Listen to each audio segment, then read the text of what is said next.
Je me suis réincarné en une fourmi capable d'inonder 3 gorgées d'eau. Pourtant, je veux dévorer tous les animaux du monde. C'est parce que j'ai éveillé le système d'évolution par dévoration infinie. Dévorer des créatures mutantes comme le requin me permet d'obtenir des points d'énergie. Les points d'énergie me permettent non seulement d'éveiller plus de compétences mutantes, mais aussi d'invoquer des millions d'armées de fourmis pour se battre pour moi. Heureusement, le système m'a initialement offert 100 points d'énergie. Ensuite, sans hésiter, j'ai directement choisi d'évoluer mon niveau. Je savais très bien qu'en tant que fourmi ordinaire, j'étais trop faible dans cette jungle. J'étais au bas de la chaîne alimentaire. Il ne me reste qu'à me renforcer rapidement pour survivre.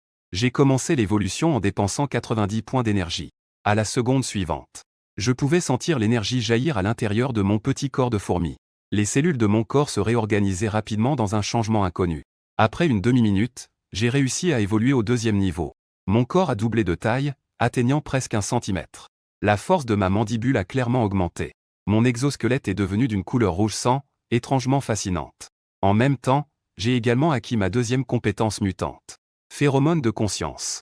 Je peux à travers libérer de l'énergie spirituelle et des odeurs. Invoquer 100 fourmis de ma propre espèce pour devenir mes subordonnés. Actuellement, le diamètre de ma zone d'influence est de 5 mètres.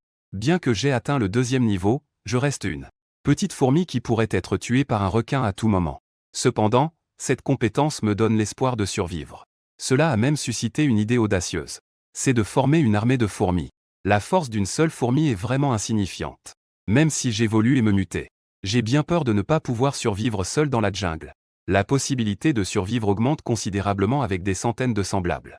S'il y a des dizaines de milliers, voire des billions de fourmis, former une vaste armée de fourmis. Même les bêtes sauvages doivent se retirer face à cela. Je libère rapidement des phéromones de conscience. À l'instant suivant, une énergie se concentre autour de mon corps de fourmi, s'étendant dans toutes les directions. Dans les buissons à quelques mètres, une fourmi rouge ouvrière agite fréquemment ses 2 antennes, cherchant de la nourriture en 3 endroits. Elle détecte une odeur indéfinissable. Cette odeur contient une domination écrasante et un ordre. Poussée par son instinct, la fourmi rouge ouvrière grimpe rapidement vers la direction de l'odeur. Dans ma perception, des bruits de froissement continuent à résonner dans les buissons. Bientôt, des fourmis rouges apparaissent devant moi. Une foule incessante de fourmis rouges arrive, formant un tapis rouge-brun devant moi. Il y en a facilement une centaine. Elles touchent ma personne avec leurs faibles antennes pour montrer leur soumission. En regardant devant moi l'immense armée de fourmis rouges ouvrières, une certaine fierté s'éleva dans mon cœur. Avec assez de fourmis, on peut tuer un éléphant. Tant qu'il y a suffisamment de fourmis rouges. Même en rencontrant des bêtes redoutables, nous avons notre mot à dire. Après cette réflexion, je ressentis soudain une sensation de faim dans mon corps. En regardant à nouveau les points d'énergie restants sur le panneau, ils avaient en fait diminué à 3 points. Je n'avais clairement rien fait. Comment ai-je pu dépenser cette point d'énergie? Je fis une légère pause, surpris. Je supposais que c'était lié à la consommation des phéromones de conscience. Il semble que l'utilisation des compétences mutantes nécessite également des points d'énergie. Je n'osais pas hésiter davantage. Il était crucial de trouver de la nourriture pour accumuler des points d'énergie. Le panneau indiquait clairement que les points d'énergie arrivés à 0, je mourrais également. Après avoir compris la situation, je secouais mes antennes et émettais « Citoyen, savez-vous où il y a de la nourriture à proximité? Faites-le moi savoir. » Instantanément, le groupe de fourmis devint une mêlée chaotique. Beaucoup de fourmis rouges se touchaient les antennes pour échanger des informations. Très vite, un congénère un peu plus grand s'avança en rampant « Grand roi. La petite a trouvé un ver de terre à 3 mètres d'ici. Il y a des vers de terre à manger. » En entendant cela, j'ai ressenti une grande joie. J'ai rapidement donné l'ordre de lui faire le chemin.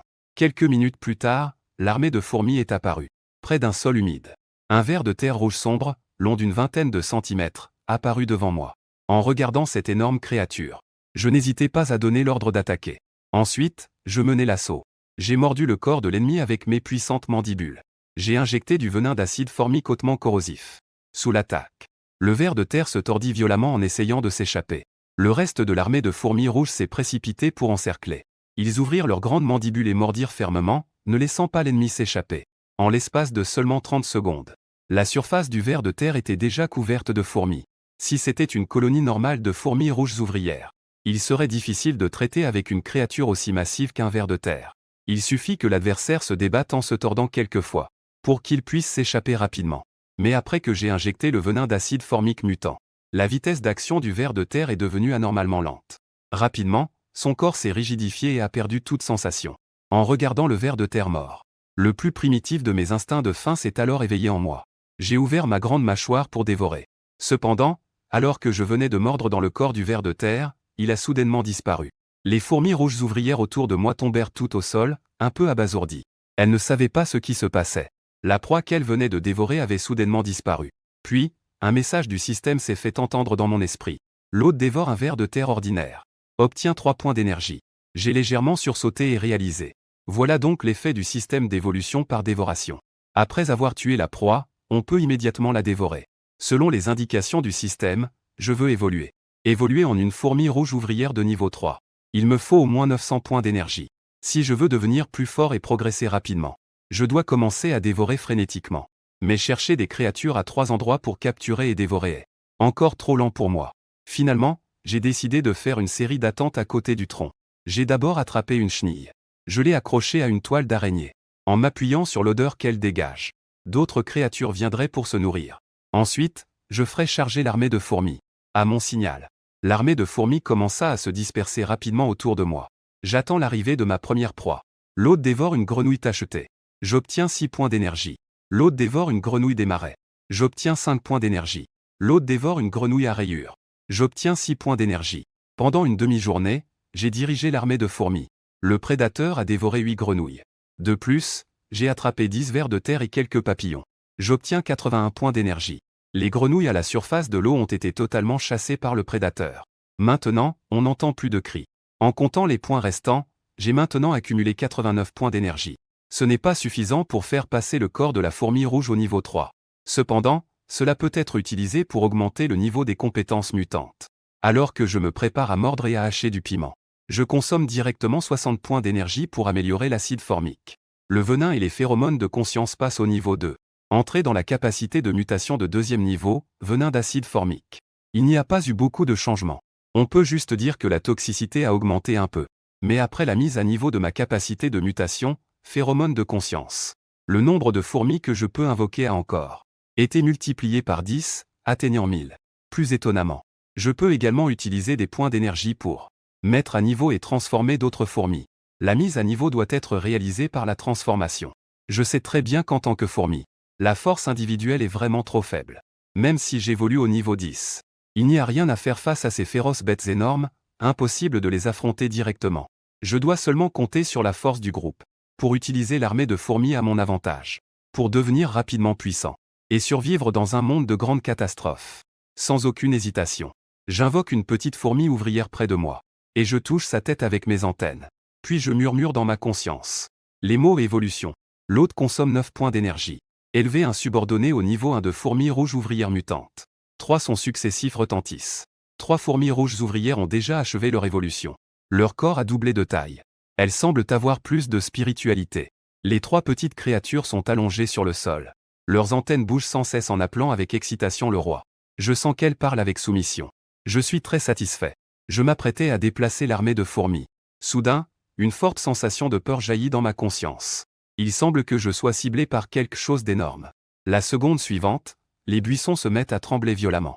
Une créature gigantesque apparaît à proximité. Elle mesure plus de 2 mètres de long. Sa tête sombre et difforme émet une lueur verte de ses yeux. Elle siffle en crachant une langue de serpent. Son tronc et le dos de sa queue présentent des rayures blanches bordées de noir. Ça. C'est un python Régius. Avant la grande catastrophe, le python Régius est sans aucun doute le roi des jungles. Ils sont extrêmement venimeux. La plupart des proies ciblées n'ont que peu de chances de s'échapper. Ce python Régius me fixe, son regard plein de perplexité. Son instinct biologique lui dit que ce petit gars devant lui est unique. Il semble y avoir un certain danger. Cependant, en tant que roi de la jungle, le python Régius ne considère pas une petite fourmi comme un danger, ni ne se prépare à l'avaler.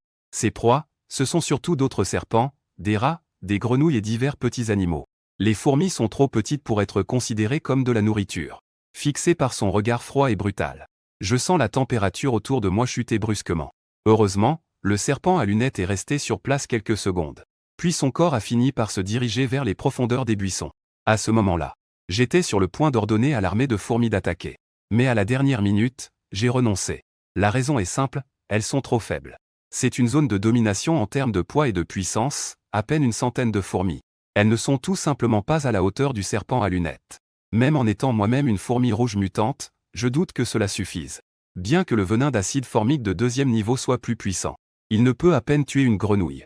Mais face à un serpent à lunettes de plus de 2 mètres, cela risque de ne pas suffire. De plus, je n'ai pas beaucoup de venin d'acide formique stocké dans mon corps. Sans une certitude absolue, je préfère ne pas gaspiller.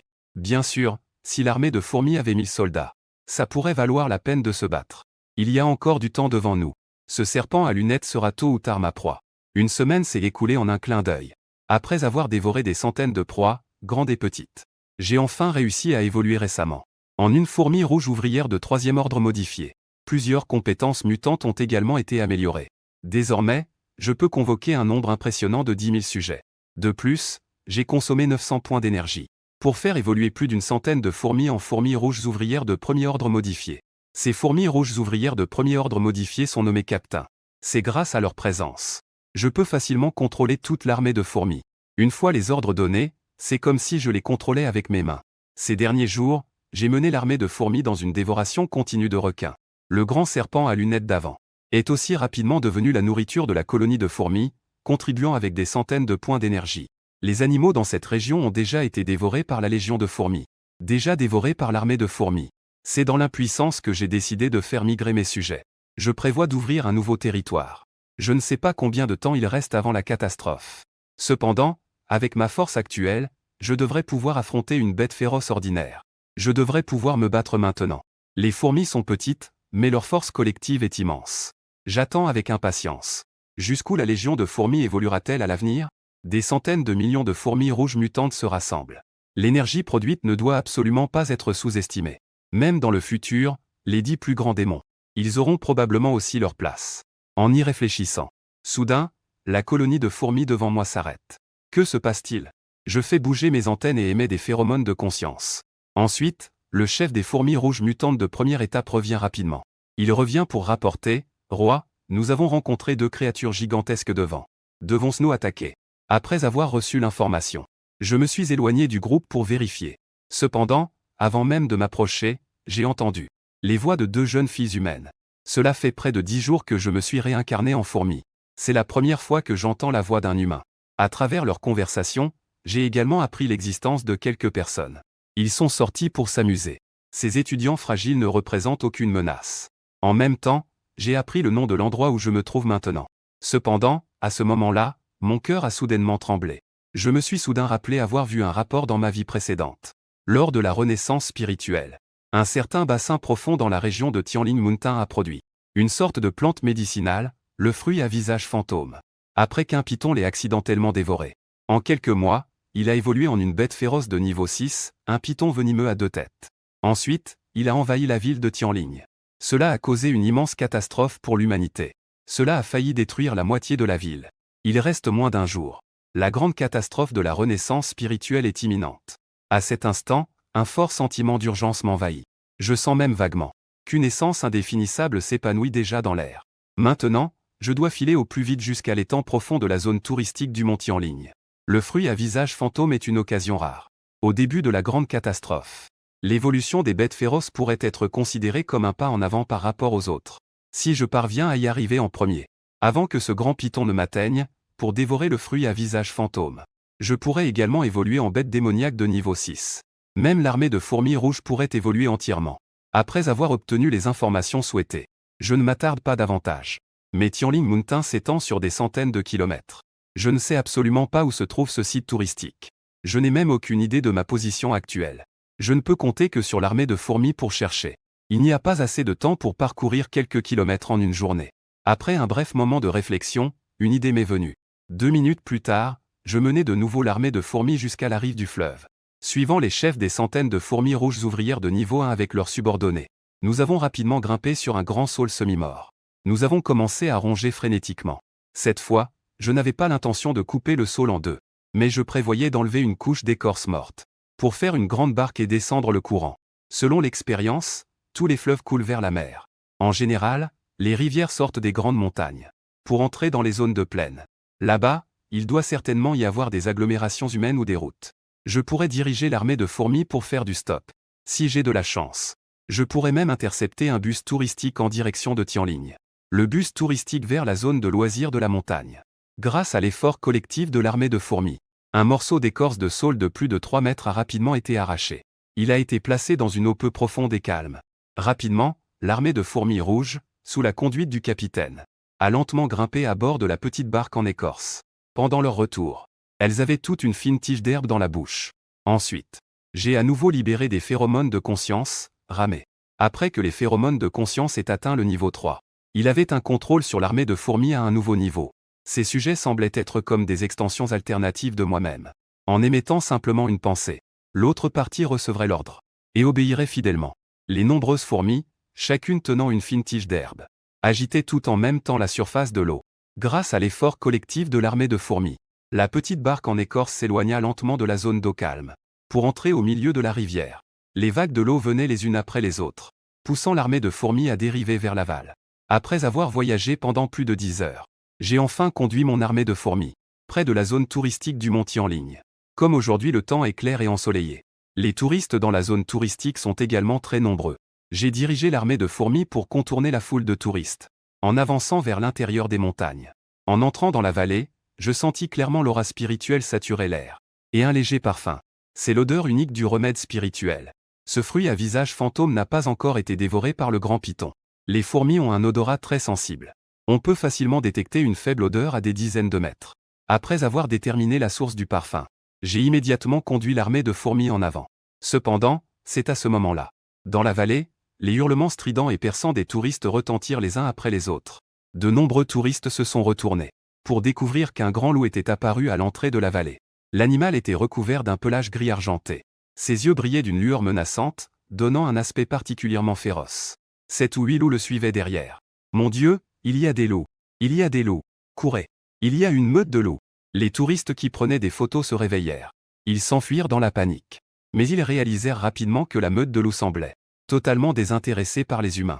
Ils couraient simplement rapidement vers le lac d'eau claire. Ayant échappé de justesse, les touristes n'eurent même pas le temps de souffler. Un bruit de grognement émergea des buissons. Un grand sanglier pesant plusieurs centaines de kilos fit son apparition. Ce sanglier non plus ne prêta aucune attention aux humains devant lui. Au contraire, il courut vers le lac d'eau claire. À l'instant suivant, les eaux du lac se mirent à tourbillonner. Un énorme python de plus de 5 mètres apparut. Son corps était aussi épais qu'un tonneau, sa tête sombre et ses yeux de serpent brillaient d'un éclat glacial. On aurait dit une bête féroce en train de s'éveiller. Une atmosphère terrifiante qui donne des frissons. Comment est-ce possible? Qu'y a-t-il vraiment dans le bassin d'eau claire? Les visiteurs à proximité ont juste l'impression que leur cœur est transpercé par quelque chose. Cette atmosphère terrifiante les rend presque asphyxiés. Comment ça se fait qu'il y ait autant de bêtes féroces dans le site touristique du Mont Tianling? C'est tout simplement incroyable. Cela a complètement renversé leur perception. À ce moment-là, sur la falaise adjacente au bassin d'eau claire, des plantes grimpantes fleurissent des fleurs violettes de la taille d'un bol. Les fleurs se flétrissent rapidement, révélant un fruit. Au-dessus, une brume violette tourbillonne. La forme d'un visage fantôme apparaît faiblement. Le fruit à visage fantôme est né. Un parfum enivrant se répand instantanément dans la vallée. Une meute de loups, des sangliers et un grand python. Ils se précipitent tous ensemble, remplis de désir et d'obsession. Même les oiseaux dans le ciel et les poissons dans l'eau. Les visiteurs à proximité ont été alarmés. Cela n'a rien à voir avec l'instinct biologique des humains ou des animaux. La naissance de ce fruit à visage fantôme. On aurait dit qu'il réveillait la conscience instinctive cachée dans les êtres vivants. Il dégage une attraction inexplicable. Cela pousse tous les animaux à vouloir le cueillir et le dévorer. Juste à ce moment-là, sous les regards horrifiés de tous les visiteurs, une gigantesque python a bougé. On a vu sa queue balayer brusquement avec une force incroyable. Le roi des loups hurlant a été projeté. Il est tombé à plus d'une dizaine de mètres, s'écrasant dans les rochers. Cependant, moi, pas loin de là, j'étais ravi. Mais je n'ai pas participé à la lutte. Au contraire, j'ai rapidement conduit l'armée de fourmis vers le lieu où se trouvait le roi des loups. D'après mon expérience dans ma vie précédente, il faut un certain temps pour que les herbes spirituelles mûrissent. Je pouvais profiter de cette occasion pour dévorer le roi des loups. Obtenir quelques points d'énergie pour augmenter une partie de ma puissance. Cela donne aussi une chance au grand python de venir aider à nettoyer le terrain. Je ne vais pas attendre et je vais rapidement mener l'armée de fourmis pour l'engloutir. Profiter de sa faiblesse pour le mettre à mort. Si ce roi des loups n'était pas blessé, je veux mener l'armée de fourmis à la dévoration. Cela va probablement passer par quelques complications. S'il tombait dans le coma maintenant, cela ne nécessiterait pas beaucoup d'efforts. L'hôte dévore un roi des loups sauvages. Obtenir 180 points d'énergie. Regardant les presque 200 points d'énergie récemment accumulés, je ne prévois pas de les stocker. Au lieu de ça, j'ai aussitôt invoqué 20 simples sujets, des fourmis de feux rouges ordinaires, pour les faire évoluer. Ainsi, le nombre de fourmis rouges ouvrières de niveau 1 que je commande a déjà atteint plus de 120. Plus de puissance de combat à l'heure de la grande bataille. Cela signifie plus d'espoir de victoire. Ce grand python ne sera probablement pas si facile à gérer. Si je ne me trompe pas, ce gars est déjà devenu une bête féroce de niveau 1.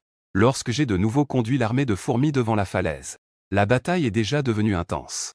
Les yeux du roi sanglier brillent d'une lumière rouge, comme un camion lourd. Il se précipite vers l'ennemi en hurlant. Cependant, le serpent se déplace rapidement, son corps se balançant légèrement. L'attaque du roi sanglier échoue. Il brise successivement 3 ou 4 grands arbres de la taille d'un bol. Profitant de cette occasion, le grand serpent se tord soudainement. Comme s'il volait sur le vent, il saute en l'air sur plusieurs mètres. Ensuite, il crache un nuage de poison nauséabond, enveloppant l'ennemi à l'intérieur. L'armure de poils épais du roi sanglier commença à pourrir et à suinter du sang. Ce gars semble se réveiller, ses yeux remplis de peur. Il fait demi-tour et s'enfuit dans les profondeurs de la forêt, disparaissant rapidement. Le grand python pousse un cri de victoire. Il grimpe vers l'herbe spirituelle qui n'est pas loin. Il peut sentir que le fruit à visage fantôme est mûr. Soudain, un bruit de bruissement vient de l'avant. Une fumée rougeâtre s'élève d'une pierre à côté. Elle couvre une superficie d'environ 7 à 8 mètres carrés. Les buissons sont également recouverts de la même couleur. Ce sont des fourmis. Le grand python a déjà une certaine compréhension spirituelle. Il les reconnaît naturellement un peu ces petits êtres devant lui. Il ne comprend pas. Pourquoi ces faibles créatures osent-elles bloquer son chemin? Veulent-elles vraiment aussi dévorer le fruit spirituel? Un léger sarcasme brille dans les yeux du grand python. Il ouvre la bouche pour cracher un brouillard toxique. Pour corrompre et tuer toutes ces fourmis. Je libère des phéromones pour donner des ordres. Attaque. Toute l'armée attaque. La seconde suivante, je me propulse et saute sur 2 mètres. Je tombe sur le corps du grand python et je m'ouvre la bouche pour mordre. Un bruit sec résonne. Je mords directement les écailles du python et les écrase. Des centaines de fourmis rouges mutantes de niveau 1 suivent de près. Elles sautent également des branches et feuilles des buissons. Des milliers d'autres fourmis rouges ordinaires encerclent depuis le sol. En à peine une dizaine de secondes, le énorme corps du python est déjà couvert de fourmis rouges. Après avoir rongé et traversé son armure d'écailles, j'injecte immédiatement le venin d'acide formique de niveau 3. Les yeux du grand python montrent une peur immense. On dirait que son corps de serpent est piqué par des millions d'aiguilles en acier. Il hurle de douleur. Son corps se débat sans cesse dans les buissons. Le temps dans toute la vallée. On aurait dit qu'elle était ravagée par un vent furieux. L'herbe et la poussière s'élevaient en un nuage. À une dizaine de mètres, 2 touristes n'avaient pas eu le temps de se mettre à l'abri. Ils furent directement frappés par la queue du python. Leurs corps furent projetés dans les airs avant de se briser en deux, couverts de sang. Les touristes qui regardaient la scène réagirent enfin, et se mirent à crier en courant vers la sortie de la vallée. En l'espace de 2 petites minutes, la vallée était complètement vide. Après quelques minutes de lutte, le python ne fit plus de bruit. Puis, son énorme corps disparut étrangement. Une voix familière résonna enfin dans le panneau du système. L'hôte a dévoré un python de brume de niveau 1, obtenant 600 points d'énergie. Il s'avère que ce python de brume de niveau 1 a vraiment subi une mutation. Durant ce combat, des centaines de fourmis rouges ordinaires ont été abattues par les coups de queue du python. Mais je n'ai pas le temps de m'apitoyer, parce que je ressens clairement que le parfum dans la vallée est plus fort. Le fruit à visage fantôme est enfin mûr. J'ai combattu avec acharnement pendant si longtemps. Si d'autres animaux recueillent ce fruit, ce serait vraiment une perte. Je relâche rapidement les phéromones de conscience pour donner des ordres à mes sujets. L'armée de fourmis se regroupe rapidement en une vaste escouade. Ils se dirigent vers la paroi rocheuse. Je viens d'atteindre les environs de la vigne du fruit à visage fantôme. J'entends un bruit derrière moi. En me retournant, je vois un écureuil s'approcher discrètement. Espèce de fou, tu es en train de te condamner à mort. Mon esprit se met à vibrer. Au sein de l'armée de fourmis. Immédiatement, quelques fourmis rouges ouvrières de niveau 1, avec leurs subordonnés, s'élancent rapidement vers moi. L'écureuil pousse un cri perçant, puis devient silencieux. Je regarde le fruit à visage fantôme de la taille d'un œuf qui dégage une fumée violette. J'ouvre la bouche et je commence à dévorer. Le fruit spirituel disparaît en un clin d'œil. L'hôte dévore un fruit à visage fantôme de 3e qualité. J'obtiens 12 000 points d'énergie. Cela va vraiment me rendre riche. Je suis immensément excité par ces 12 000 points d'énergie. Cela suffit pour que je puisse évoluer en une fourmi rouge ouvrière de niveau 4. Et il me reste près de 4 000 points. Les touristes sont effrayés par le gros serpent. Maintenant, la vallée est vide. C'est l'occasion parfaite de passer à la prochaine étape. Pensant à cela, je choisis sans hésiter d'évoluer. En un instant, je sens une énergie puissante naître en moi. Une fumée rougeâtre enveloppe mon corps de fourmi. Puis, ma surface corporelle émet un bruit de crépitement. C'est comme si l'on faisait sauter des haricots. Chaque cellule puise de l'énergie. Elle se divise et fusionne pour évoluer. Cette évolution trop rapide me fait sentir comme si ma conscience était percée par d'innombrables couteaux en acier. Une douleur lancinante. Heureusement, cela n'a pas duré trop longtemps. En quelques minutes à peine, chien a disparu et l'évolution était terminée. Je fais vibrer mes antennes. Mon instinct libère des phéromones de conscience. La pression intimidante s'étend rapidement autour de moi. Cela englobe une zone d'une dizaine de mètres autour. Près de 10 000 fourmis rouges entourent le roi. Elles agissent toutes en secouant leurs antennes, instinctivement immergées dans cette conscience. La grande armée de fourmis est liée en une seule entité par cette conscience.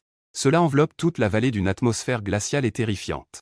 On aurait dit qu'une gigantesque bête féroce était présente. Elle s'est réveillée. Après avoir repris conscience, j'examine les changements en moi. Sans surprise, mon corps a de nouveau grandi. Maintenant, ma tête fait 10 cm de long, la taille d'un œuf.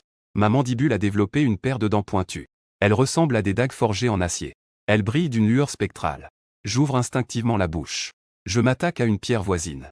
Un bruit sec retentit, la pierre de la taille d'un œuf de cygne se brisa en poussière. Si cela mord sur un os. Une bouchée peut directement broyer l'os. J'ai maintenant un moyen d'attaque supplémentaire. Il me reste encore pas mal de points d'énergie. Cela tombe bien pour améliorer une compétence mutante. Après réflexion, je prévois d'abord d'élever les phéromones de conscience au niveau 4. Ainsi, je pourrais invoquer une armée de fourmis plus grande à mon service. Quant aux autres compétences mutantes, je les développerai plus tard.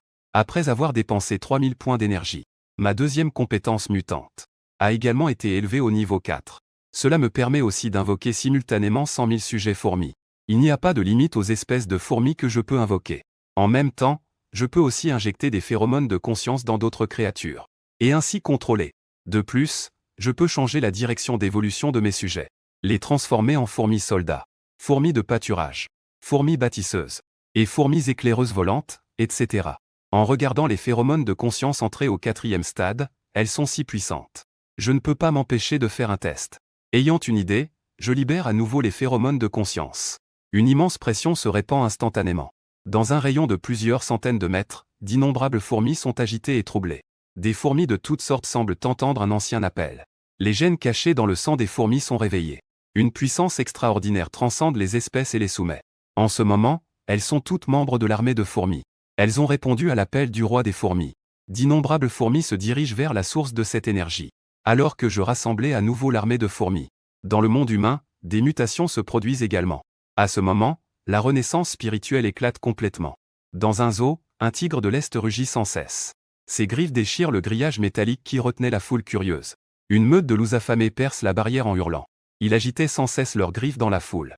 Même les chats et les chiens dans la rue grossissaient rapidement. Tous les animaux de compagnie devenaient fous et attaquaient les humains. L'ère de la grande catastrophe est arrivée. 3 jours se sont écoulés depuis la renaissance spirituelle. Moi, ayant évolué au 4e niveau, sans compter l'armée de fourmis de 100 000 que je commande. J'ai aussi commencé dans la région touristique de Tianling, à massacrer follement les bêtes sauvages mutantes. Ainsi, pendant ces 3 jours, près du réservoir de Tianling, les cris horribles des animaux n'ont jamais cessé. Cependant, à ce moment-là, un énorme animal pesant plusieurs centaines de livres tout noir se précipitait à travers la jungle avec sa fourrure éclatée. C'était après avoir échoué à contester le fruit à visage fantôme avec le grand serpent Python ce jour-là. Le sanglier sauvage s'enfuyait dans un état de confusion. Regardant l'armée de fourmis s'approcher sans cesse devant moi. Le sanglier avait les yeux révulsés de terreur. Il s'élançait sur ses pattes, prêt à fuir à toute vitesse. Mais il était déjà trop tard. De nombreuses fourmis rouges mutantes étaient déjà sur son corps. Elles mordaient à travers sa fourrure épaisse, injectant du venin d'acide formique. Les fourmis étaient si nombreuses qu'elles pouvaient tuer comme si des milliers d'entre elles attaquaient. Le sanglier devenait de plus en plus lent. J'étais très satisfait de cette scène. La puissance du groupe est vraiment impressionnante. Même si je n'avais pas personnellement participé à l'attaque. L'armée de fourmis était tout aussi efficace. Après avoir capturé ce sanglier, je ne l'ai pas dévoré. Mais plutôt, il comptait continuer à tester la puissance des phéromones de conscience de 4e niveau.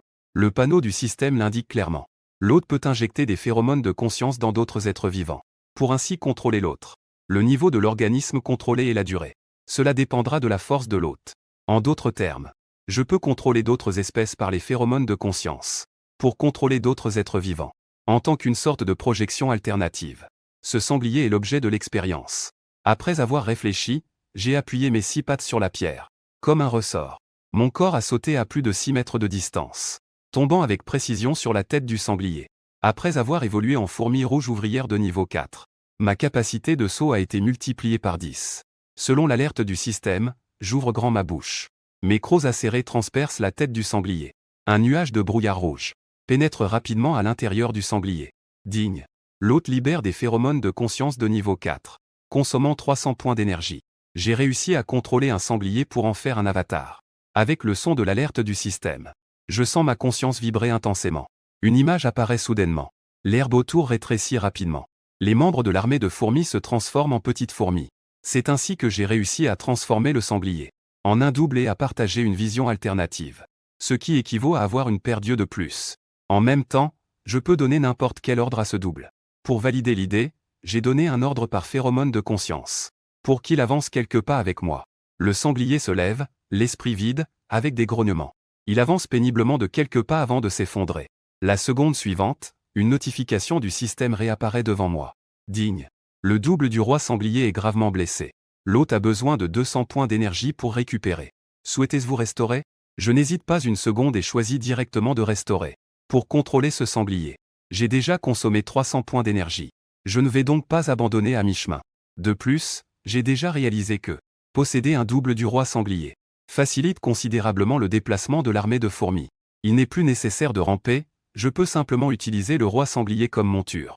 Après avoir consommé 200 points d'énergie, une autre boule de brouillard rouge s'est infiltrée dans le corps du roi des sangliers. Ce type avait déjà le pelage maculé de sang à cause des morsures des fourmis. À cet instant, il s'est rapidement rétabli, revenant à la normale en à peine 30 secondes. Ce n'est pas tout. Son pelage était encore plus brillant.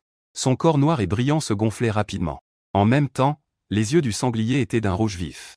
Il a ouvert sa grande bouche et a poussé un cri déchirant. J'ai regardé le roi des sangliers avec étonnement. Après que ce type ait régénéré ses points d'énergie, il a apparemment réussi à franchir un cap. J'ai de nouveau ouvert le panneau du système pour vérifier la situation en détail. À ce moment-là, le roi des sangliers était devenu un roi des sangliers mutant. Et il avait acquis la capacité de mutation de l'armure en peau de porc de premier niveau. Ce gars a eu de la chance dans son malheur. Ensuite, j'ai libéré des phéromones de conscience vers l'armée de fourmis. J'ai ordonné à l'armée de fourmis de réagir rapidement. Elles grimpent rapidement le long des membres du sanglier. Une à une, elles ouvrent leur bouche et mordent les poils du sanglier qui pendent. De loin, cela ressemble à une armure rouge-brun. Étrangement étrange.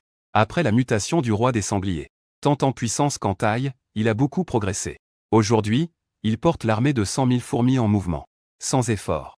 Je donne l'ordre. Nous partons pour continuer à chercher des opportunités après la renaissance spirituelle.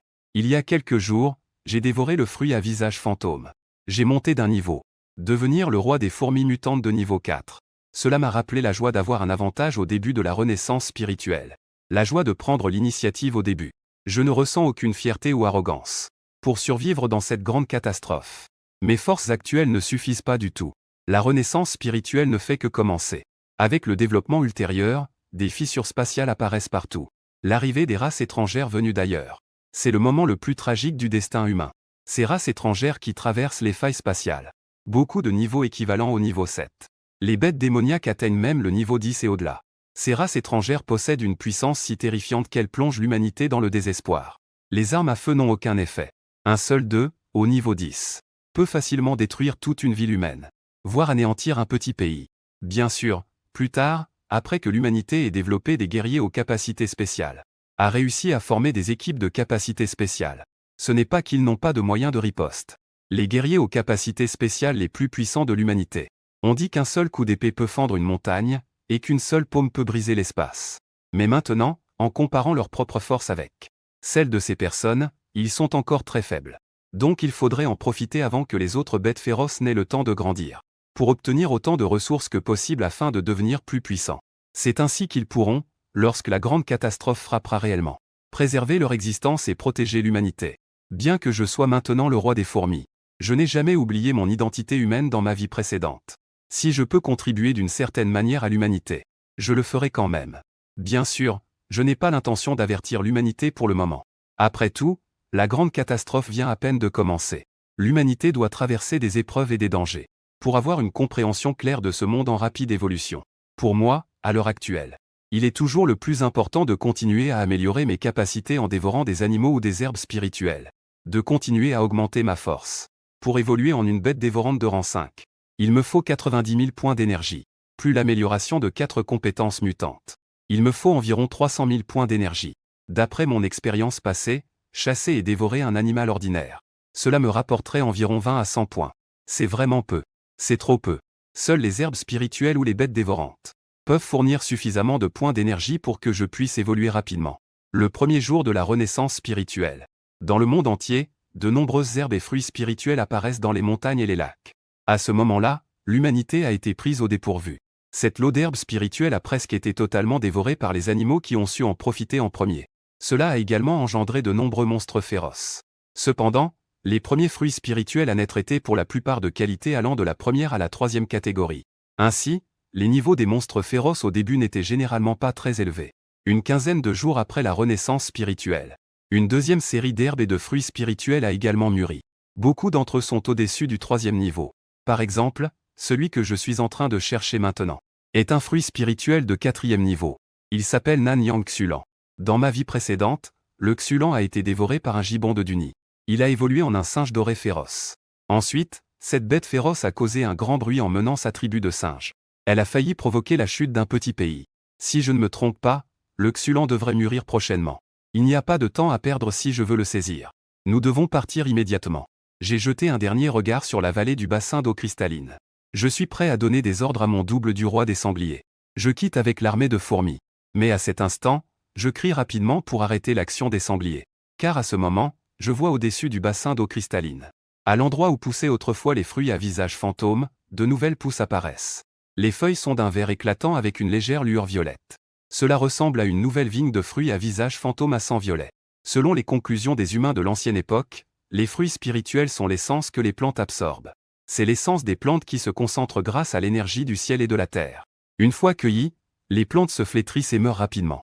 Seuls quelques rares arbres et plantes spirituelles de haute qualité. Les fruits spirituels ne meurent pas lorsqu'ils sont cueillis. De plus, ils peuvent continuer à produire sans cesse. Mais la vigne de fruits à visage fantôme à sang violet n'appartient pas nécessairement à cette catégorie. Et je me souviens très bien. Quelques jours plus tôt, après avoir dévoré le fruit au visage de spectre, la vigne s'était rapidement flétrie. Il y a 2 jours, une armée humaine est entrée dans la vallée pour inspecter. Après une enquête, cette armée humaine n'a rien trouvé. Ensuite, ils ont arraché la vigne morte jusqu'aux racines. Comment aurait-il pu y avoir des restes? Mon instinct me disait que quelque chose n'allait pas.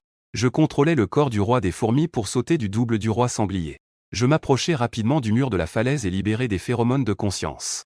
Puis, un signal du système retentit à nouveau. Découverte d'un jeune plant de vigne pourpre à visage fantôme. Actuellement de niveau 1 symbole marque déposé. C'est en fait un jeune plant. Il s'avère que cette vigne à visage fantôme n'est pas si simple qu'elle en a l'air. Elle appartient en fait à la catégorie des médicaments régénérables. Après avoir lu la présentation du système, je me suis excité. Auparavant, j'avais des doutes basés sur les récits de ma vie antérieure.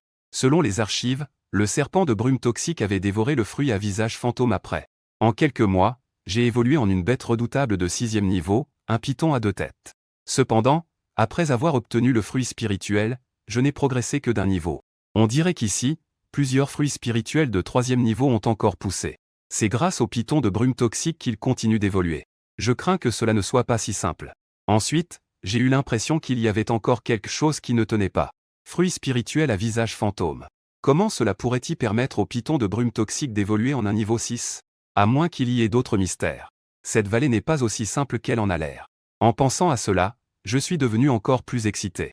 Après avoir examiné attentivement l'environnement de la vallée, je tourne mon regard vers le lac d'eau verte, tout proche. Selon les informations touristiques, la profondeur maximale du lac d'eau verte atteint 15 mètres. Le fond est constitué de pierres éparses et il y a des rivières souterraines qui relient les profondeurs de la montagne. On ne peut pas voir d'indices depuis la rive. On peut faire en sorte que le roi sanglier en clone plonge au fond de l'eau pour explorer le fond du problème. Ayant décidé, j'ai émis une pensée. Ce gars a reçu l'ordre de sauter immédiatement dans le profond bassin. Alors qu'il s'enfonçait lentement vers le fond de l'eau, l'image que je voyais a de nouveau changé. Le fond du bassin est d'un froid glacial. La pression du courant est très forte. Je peux même sentir le corps du sanglier. Un grincement a retenti. Il y avait effectivement une médiation par le clone du roi sanglier. J'ai vaguement ressenti qu'il y avait des traces diffusées au fond de l'eau. Une substance inconnue s'écoulait. Sur une pierre à côté, l'énergie était encore plus forte. C'était une pierre spirituelle, je ne me suis vraiment pas trompé. Au fond de ce bassin, il est très probable qu'il y ait un filon spirituel caché. C'est justement l'existence de ce filon spirituel. Cela a permis à la vigne sombre au sang violet de prendre racine et de germer pour la 2e fois. Et c'est justement pour cela. Le grand python ne deviendra une bête féroce de niveau 6 qu'en quelques mois. Tout s'explique maintenant. Je ne sais juste pas à quelle profondeur se trouve cette veine spirituelle. Je venais de décider de faire explorer le fond du problème par le clone du roi sanglier. Soudain, j'ai entendu un grincement derrière moi. Il semble qu'il y ait un horrible artefact au fond de l'eau. Quelque chose est en train de ronger avec difficulté l'os. Le clone du roi sanglier se retourne et voit une rivière sombre derrière lui. Des yeux rouges apparaissent en grand nombre, remplissant la bouche. C'est un poisson monstre avec des dents tranchantes. Avant que je puisse réagir, le poisson monstre s'approche rapidement et commence à ronger la peau du sanglier. Heureusement, le roi sanglier a évolué en bête féroce de niveau 1. Il possède une armure de peau de sanglier avec des capacités altérées. Pour l'instant, je ne suis pas blessé. Cependant, je remarque que les poissons monstres se regroupent de plus en plus autour. Je n'ose plus explorer davantage. D'autant plus qu'il a été dans l'eau si longtemps. Le clone du sanglier commence déjà à manquer d'oxygène. J'ai rapidement donné l'ordre et ce gars a immédiatement ouvert grande sa bouche. Il a avalé une pierre et a commencé à remuer ses membres pour remonter à la surface. Ces poissons monstres des cavernes au fond du bassin n'ont pas abandonné. Au contraire, ils ont suivi de près, mordant furieusement le pelage du sanglier. L'armure de peau de sanglier n'est pas infaillible. En seulement quelques minutes, du sang a commencé à couler à cause des morsures. Immédiatement, la surface de l'eau s'est agitée et une grande partie de la zone a été teintée en rouge sang. Après avoir émergé de l'eau, le roi sanglier a poussé un cri perçant. Il s'est précipité vers les eaux peu profondes. Les poissons monstres sautent continuellement hors de l'eau. Il y en a presque une centaine. J'ai enfin pu voir le véritable aspect de ces créatures. Certains ressemblent à des poissons-chats jaunes d'avant le réveil de l'énergie spirituelle. Ils étaient simplement plusieurs fois plus grands, avec des yeux énormes. Leur bouche rouge vif avait des dents exceptionnellement acérées. L'odeur de sang émanant de la peau du sanglier renforce leur instinct sanguinaire. En voyant la proie se diriger vers les eaux peu profondes, le groupe de poissons monstres refuse toujours d'abandonner en s'accrochant fermement à sa fourrure. Chercher la mort. Un rugissement du roi sanglier s'élève hors de l'eau. Son corps bondit sur plusieurs mètres et retombe lourdement sur la rive. Plus de 20 poissons monstres s'éloignent de l'eau, paraissant paniqués. Ils relâchent rapidement leurs dents. Glissant leurs nageoires, ils nagent vers l'eau. Comment pourrais-je laisser ces gars s'échapper? Un signal d'information consciente est émis. La légion de fourmis se met en mouvement rapidement. En un instant, ils submergent ces poissons monstres. Digne, l'autre dévore un poisson-chat jaune mutant. Obtient 3 points d'énergie. Digne, l'autre dévore un poisson-chat jaune mutant. Obtient 52 points. Le son de l'invite système retentit sans cesse pendant 2 minutes. Le poisson monstre a été complètement dévoré par moi, obtenant des milliers de points d'énergie. J'ai fini de nettoyer le poisson monstre. Je commence à examiner la pierre rapportée par le clone du roi sanglier. En m'approchant, je peux ressentir clairement l'énergie intense qui est contenue à l'intérieur. Oui, c'est absolument une pierre spirituelle. Je ne sais pas de quelle qualité elle est. Avec curiosité, j'utilise mes pouvoirs de dévoration. Digne. Le hôte dévore une pierre spirituelle de niveau 2. J'obtiens 800 points d'énergie. Selon les classifications de ma vie antérieure, les pierres spirituelles sont similaires aux herbes spirituelles. Les niveaux sont classés en niveaux de qualité, comme le niveau 1 et le niveau 4, etc. Plus le niveau est élevé, plus l'énergie spirituelle qu'elle contient est abondante et rare. Souvent, elles sont difficiles à trouver et ne se rencontrent pas facilement. En entendant le son de l'invite système, je suis à nouveau excité. Je ne pensais pas qu'en ramassant au hasard une pierre au fond de l'étang. C'était en fait une pierre spirituelle de niveau 2. Dans ce cas, pourquoi chercher loin ce qui est proche? Voyager sur des milliers de kilomètres vers le sud-est pour chercher des fleurs de sang. Je peux tout à fait m'approprier cette vallée. Établir une base et se développer discrètement. Tant qu'il y a suffisamment de pierres spirituelles à ronger, je peux reproduire le miracle de ce serpent à 2 têtes de ma vie antérieure. En seulement quelques mois. Évoluer en bête féroce de niveau 6. Non, non, non. Même plus rapidement. Après tout, j'ai commencé plus tôt que le python. J'ai un avantage de premier arrivé. Au début du réveil de l'énergie spirituelle, j'ai déjà évolué en bête magique de niveau 3. Maintenant, la seule question est, comment plonger au fond de l'étang à la recherche de plus de pierres spirituelles? Auparavant, avec l'aide du clone du roi sanglier, j'ai déjà bien compris la situation dans l'eau. Le fond de l'étang est parsemé de pierres étranges. Il y a des cavernes et des rivières souterraines connectées. Elles abritent de nombreux poissons-chats jaunes anormaux. Quant à moi, je ne prévois pas de plonger dans le profond étang. L'armée des fourmis règne sur la terre. Cela ne signifie pas que je peux faire ce que je veux sous l'eau. Les fourmis respirent par les pores de leur côté. Lorsque l'eau bloque les pores, on ne pourra plus respirer et on mourra rapidement d'asphyxie. En tant que roi des fourmis, je peux en fait survivre longtemps sous l'eau. Avec la dureté de mon corps, je n'ai pas peur des attaques des poissons monstres. Cependant, je ne serai pas assez idiot pour mettre ma vie en danger. L'environnement sous l'eau est trop complexe, avec des courants cachés et des fissures partout. Si jamais je devais être entraîné par une rivière souterraine, il serait difficile de trouver une issue. Même une bête féroce de niveau 4 pourrait se noyer là-dedans. D'autant plus que l'on ne sait pas s'il y a d'autres bêtes féroces cachées dans la rivière souterraine. Cela reste incertain. La meilleure solution est de continuer à utiliser des clones pour explorer. Cependant, le niveau actuel du roi sanglier est trop faible. Il ne peut pas rester trop longtemps sous l'eau. Il vaut mieux d'abord utiliser des points d'énergie pour l'aider à évoluer. Après une brève réflexion, j'ai dépensé les points d'énergie que je venais d'accumuler. La seconde suivante, des cris retentirent dans la vallée.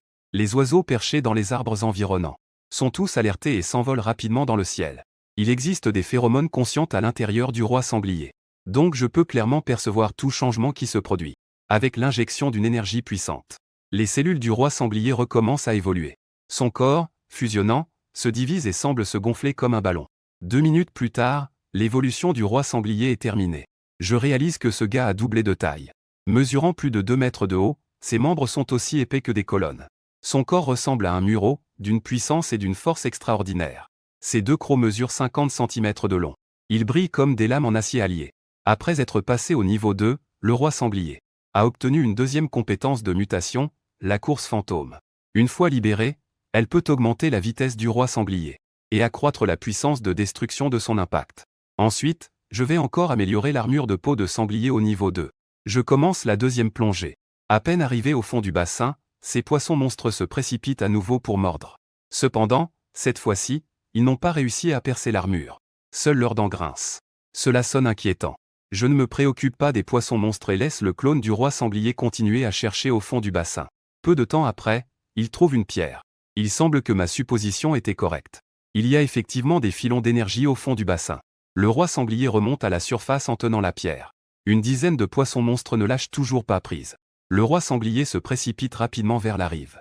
Immédiatement, le groupe de poissons monstres sortis de l'eau est submergé par l'armée des fourmis. Il se transforme en point d'énergie. Cette récolte me donne de nouvelles idées. Le clone du roi sanglier a une peau rugueuse et une chair épaisse. Il peut servir d'appât pour la pêche. Ensuite, le roi sanglier plonge sans cesse dans le profond bassin. Pêcher et remonter à terre. Le hôte dévore un poisson-chat jaune muté. J'ai gagné 48 points d'énergie. Mais, après un certain temps, le bruit ne cessait pas. Finalement, il y avait de moins en moins de poissons monstres au fond du bassin. Pour finir, leur nombre a chuté à quelques dizaines. J'ai énormément récolté, avec plus de 5000 points d'énergie. Malheureusement, de telles bonnes choses ne peuvent pas durer. Les poissons monstres restants semblaient beaucoup plus intelligents. Ils se cachaient au fond du bassin pour attaquer. Ils ne nageaient plus dans les eaux peu profondes. Pour l'instant, j'ai mis les étranges choses de côté. J'ai donc une nouvelle action. Puisque j'ai décidé de transformer la vallée du bassin d'eau claire en base. Il est bien sûr nécessaire de bien planifier. D'abord, construire un abri pour l'armée des fourmis. Un nid, ou plutôt un habitat de concentration d'énergie. Le plus important pour construire un nid ici, c'est en raison de la courte durée de vie des fourmis. Il ne reste que quelques semaines à vivre. Puisque j'ai invoqué des fourmis pour former une grande armée de fourmis, je ne les abandonnerai donc pas. Je prévois de prolonger la durée de vie de la colonie autant que possible. Le premier est la consommation de points d'énergie. Permettre aux fourmis ordinaires d'évoluer et de monter en grade. Devenir des bêtes féroces de niveau 1. Après la montée en grade, leur vie pourrait durer environ 1 an. Cette méthode est trop gourmande en points d'évolution. Il faudrait donc 900 000 points pour 100 000 fourmis. Si j'avais vraiment autant d'énergie utilisée sur moi, je pourrais me transformer en bête féroce de niveau 6 en un temps très court. Je me transformerais en bête féroce de niveau 6. Par la suite, j'ai décidé de creuser une cavité. Ensuite, je placerai des pierres spirituelles à l'intérieur. J'ai aménagé un terrain rudimentaire de concentration d'énergie spirituelle pour que l'armée des fourmis y vive. Dans un environnement rempli d'énergie spirituelle, beaucoup de fourmis parviendront à évoluer d'elles-mêmes. De plus, construire un nid peut les protéger du vent et de la pluie. Je ne ferai pas personnellement ce genre de choses. Après être devenu roi des fourmis de niveau 4, j'ai la compétence d'effectuer une évolution spéciale sur mes sujets. Je fais bientôt venir des centaines de fourmis ordinaires. Puis je place mes antennes sur la tête de celle qui est à la tête, pour qu'ils évoluent de manière spéciale en fourmis bâtisseuses. Ensuite, je les fais travailler à côté de la vigne sanguine sur la paroi de la falaise. Je l'ai déjà explorée auparavant. Cette pierre pèse au moins 10 000 livres dans son ensemble. Il est le plus sûr d'utiliser cela pour construire le nid. 4 jours passent rapidement. Mon exigence concernant le nid des fourmis est également achevée. Sous la direction d'une fourmi bâtisseuse ayant une intelligence rudimentaire, des centaines de fourmis bâtisseuses ont commencé à creuser la grande pierre. Elles ont construit une œuvre complexe et majestueuse de forteresse souterraine. La forteresse comporte 4 sorties. La porte principale au centre mesure 40 cm de hauteur et fait face au sud. Actuellement, il est possible de marcher avec plus de 20 de ces créatures. Il y a aussi des passages accessibles de tous côtés. Ils sont respectivement reliés aux entrepôts de nourriture et aux autres habitations de la colonie de fourmis, même dans des endroits cachés. La fourmi numéro 1 a également conduit ses subordonnés à ouvrir 2 voies d'évasion. Elles ont habilement été dissimulées sous des feuilles mortes. Une fois l'inspection terminée, j'étais très satisfait. Ce nid a été temporairement nommé le palais du roi fourmi. Ensuite, j'ai mis quelques pierres spirituelles de 2e qualité dans le dépôt du palais du roi fourmi pour les stocker. Je prévois de créer un dispositif de concentration spirituelle plus tard. Au cours des derniers jours, grâce aux recherches du clone de sanglier, les pierres spirituelles visibles au fond de l'étang ont été complètement explorées. Au total, il y avait plus de 10 pierres spirituelles de 2e qualité. Les autres étaient de 1re qualité. Je suis encore plus convaincu qu'il y a certainement des veines spirituelles sous l'étang d'eau claire. Elles sont simplement enterrées trop profondément pour que je puisse les détecter pour l'instant. J'avais l'intention de faire creuser un tunnel minier par la colonie de fourmis vers le sol. Cependant, après avoir essayé une fois, j'ai abandonné. Bien que les fourmis puissent creuser des trous, elles ne creusent pas de mines. Leur efficacité est trop faible, elles ne parviennent à creuser que plus de 2 mètres en une demi-journée. De plus, l'environnement souterrain est complexe. Il est facile qu'il y ait des fuites et des effondrements. Au départ, je voulais me développer discrètement dans la vallée. Attendre le moment le plus critique pour la société humaine pour agir moi-même. Il semble maintenant qu'il sera nécessaire de quitter la vallée bientôt. Chercher un clone de bête féroce capable de creuser des mines. Si mes souvenirs de ma vie précédente ne me trompent pas. Dans les régions enneigées du nord, ce blaireau cuirassé de niveau 4. Le blaireau géant est presque prêt à apparaître. Cette bête féroce est un prototype d'Eurasien. Elle est une experte en creusage dans le ciel. L'Eurasien a une propriété de regroupement. En général, environ 20 d'entre elles vivent en groupe pour creuser des trous. Selon les archives, avant le rétablissement de l'énergie spirituelle, le plus grand tunnel de blaireau découvert mesure 879 mètres de long. Il y a environ 129 entrées et sorties, et plus de 60 tonnes de terre ont été excavées. Un blaireau géant cuirassé mutant. Sa capacité à creuser des tunnels dépasse l'imagination. Il a autrefois creusé sous une ville étrangère, pour y établir son propre royaume. On dit qu'à sa profondeur maximale, il atteint plus de 1000 mètres. Beaucoup de tunnels débouchent dans les parkings souterrains des bâtiments humains. Il peut à tout moment mener ses sujets pour attaquer de manière inattendue.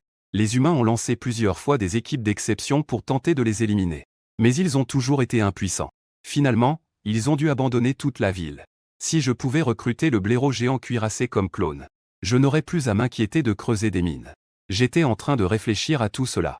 Soudain, j'ai entendu un cri perçant. C'était le roi sanglier. Que lui est-il arrivé? Ce type a été injecté avec un phéromone de conscience. Et s'est transformé en clone. Mais il n'est pas mort. Il garde toujours sa conscience animale indépendante. Il a simplement été réprimé la plupart du temps. Une fois que je fais entrer le phéromone de conscience en dormance, l'instinct du sanglier va automatiquement reprendre le contrôle de son corps. Bien sûr, en raison de l'effet des phéromones de conscience. Tant que je donne un ordre, le roi sanglier doit toujours obéir docilement. Auparavant, pour permettre au roi sanglier de sortir chercher de la nourriture, j'ai délibérément levé les restrictions. Je ne m'attendais pas à ce qu'un problème survienne si rapidement.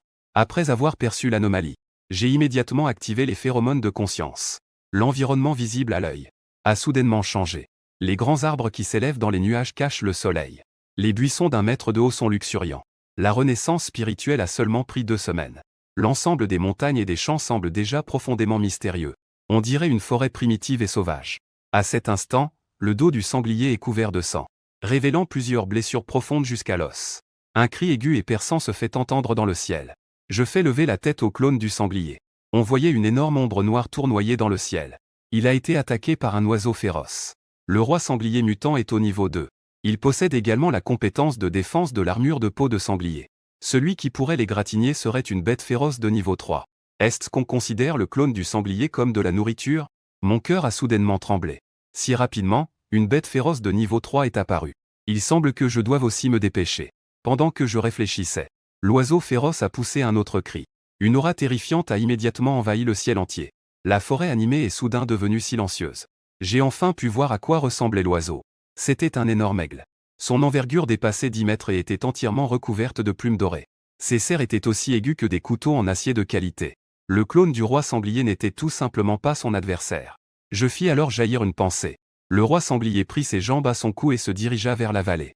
Pendant ce temps, la légion d'ANTS se mit rapidement en action. Un grand filet piégé se déploya silencieusement. Une flèche dorée traversa les airs. Elle tomba instantanément sur une distance de plus d'une centaine de mètres. En courant, je me concentrai intensément. À l'instant même où je ressentis la crise de la vie ou de la mort, le clone du roi sanglier s'arrêta soudainement. Il sauta sur le côté à plus de 10 mètres de distance. L'attaque de l'aigle royal géant échoua.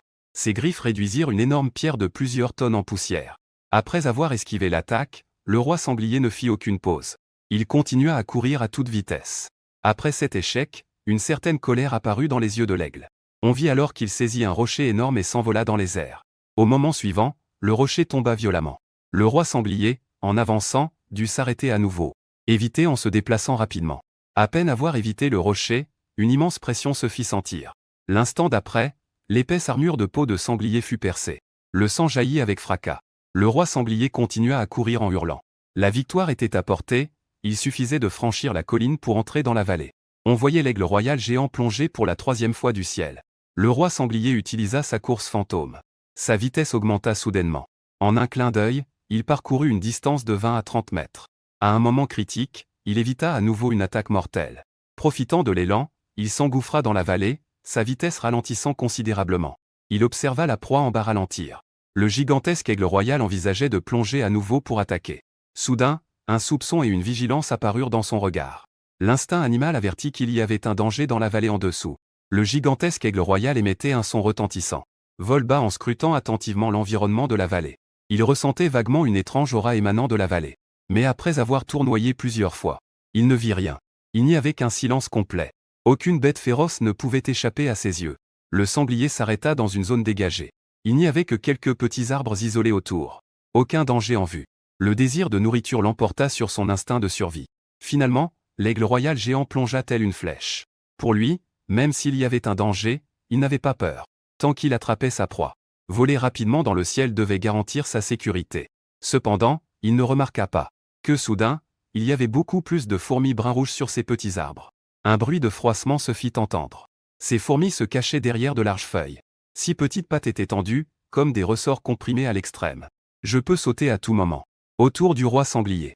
La légion de fourmis se disperse en forme d'éventail. Une cage invisible. Les oiseaux diffèrent des bêtes féroces terrestres. Une fois échappés dans les airs, il est difficile d'être capturé à nouveau. Pour garantir un coup décisif, j'ai déployé spécifiquement toute mon armée de 100 000 fourmis. En tant que roi des fourmis, je me cache également dans l'arbre. Allant même jusqu'à dissimuler mon aura exprès, de peur d'attirer l'attention des proies. L'aigle royal géant descend avec ses grandes ailes emportant un vent puissant, faisant bruisser les feuilles. Le roi sanglier n'a pas le temps de réagir, et se fait attraper par le dos. Presque en même temps, je saute, atterrissant sur les plumes du dos de l'aigle, signalant par mon attaque. La jungle silencieuse s'enflamme à cet instant. La légion de fourmis qui s'était cachée depuis longtemps montre enfin son visage hideux, tombant une par une à toute vitesse. Au moment où ils grimpent sur les plumes, ils ouvrent leurs grandes mâchoires et commencent à ronger avec force. En quelques secondes, l'aigle royal géant est enveloppé par un brouillard brun rougeâtre. Sentant le danger, la bête féroce pousse un cri de colère. Puis il lâche sa proie. Ses ailes battent rapidement alors qu'il s'élance vers le ciel. Une tempête se lève, de nombreuses fourmis n'ont pas le temps de se stabiliser avant d'être soufflées au sol. Cependant, des dizaines de milliers d'entre elles s'accrochent. Elles se glissent dans les interstices des plumes. Elles mordent la chair en y injectant de l'acide formique. En un instant, l'énorme aigle doré fut parcouru de douleurs lancinantes et ne cessa de pousser des cris plaintifs. Il s'élance directement vers les profondeurs du ciel. Il veut profiter des vents puissants en altitude pour faire tomber ces petites bestioles ennuyeuses. Cette manœuvre est effectivement efficace, de nombreuses fourmis ordinaires tombent en masse. Même moi, je sens que le vent autour est tranchant comme une lame. À plusieurs reprises, j'ai failli être emporté. Ce à quoi je ne m'attendais pas encore, c'est que cet aigle royal géant a une vitalité extrêmement tenace. Après avoir injecté le venin d'acide formique de niveau 4, il semble ne pas être du tout affecté. Soudain, les plumes du dos de l'aigle se sont hérissées. Des éclairs de foudre ont jailli. De nombreuses fourmis n'ont pas eu le temps de réagir. Elles se sont transformées en cendres sous les éclairs. Cet oiseau est chéaté. J'ai vraiment perdu gros cette fois. Je peux sentir que, à ce moment-là, il y avait au moins des milliers de fourmis qui mouraient. Même mon propre corps ressent une certaine engourdissement. Cependant, plus c'est le cas, moins je peux laisser ce gars s'en tirer. Je ne retiens plus mes forces. J'injecte d'un seul coup tout le venin d'acide formique que j'ai accumulé dans mon corps. Juste au moment où je pensais que le venin d'acide formique avait échoué, la vitesse de l'aigle royal géant a enfin commencé à ralentir. Les informations sur l'aigle apparaissent sur le panneau virtuel devant mes yeux. C'est un roc des vents et du tonnerre de niveau 2 mutant. Après avoir vu les informations, j'ai été un peu surpris. La puissance de ce roc des vents et du tonnerre est évidente. Il est beaucoup plus féroce que le roi sanglier. Comment cela se fait-il qu'il ne soit qu'au niveau 2, bien que les bêtes féroces de même niveau aient des forces variées? La différence est tout de même trop grande. Mais rapidement, j'ai remarqué quelque chose d'anormal. C'est un roc des vents et du tonnerre. Il a éveillé deux attributs, le vent et la foudre. Ce garce-là ne serait-il pas le célèbre héros de sa vie antérieure? Peut-être qu'il a évolué en une bête féroce de niveau 9, le roi roc des vents et du tonnerre. J'en ai un souvenir très clair. 9 ans après la grande catastrophe. Le roi roc des vents et du tonnerre a mené des dizaines de milliers d'oiseaux. Les bêtes sauvages ont attaqué les cités humaines. En combattant l'ennemi, il peut combiner ses compétences de vent et de foudre. Cela forme un domaine de vent et de foudre. À ce moment-là, le ciel de toute la ville était noir.